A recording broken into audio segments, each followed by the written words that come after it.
So, good day mga cutters. So, may available pala tayong resizer. So, gawa natin yan.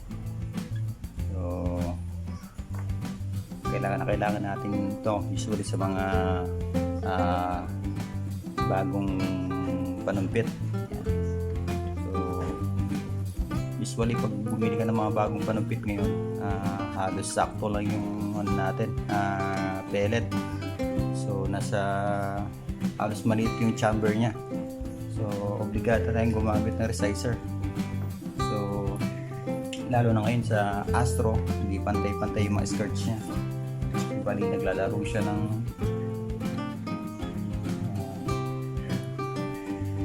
naglalaro siya ng 5.9.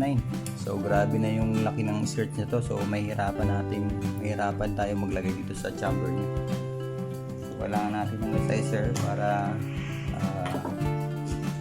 medyo lungit siya. So yan mga hunter.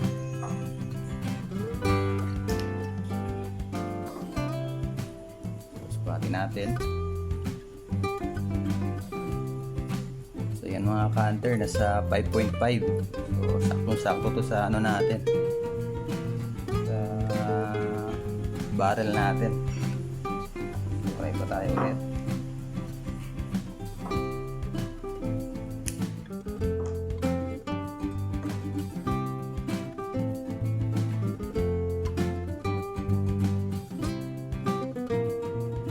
Mga hunters, 5.5 pa rin.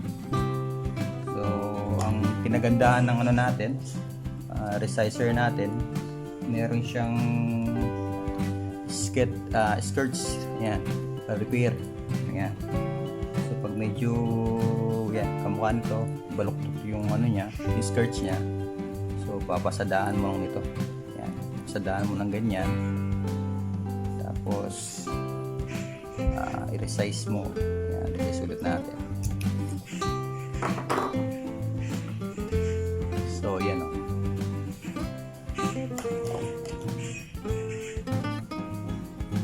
So, yan. So, may balak na mag-order nito mga ka-hunter, PM nyo lang ako. So, baling anong loob nito, tanso. Yan. So, smooth na smooth siyang ipasok. Ayan. Available natin resizer. Order na mga hunter.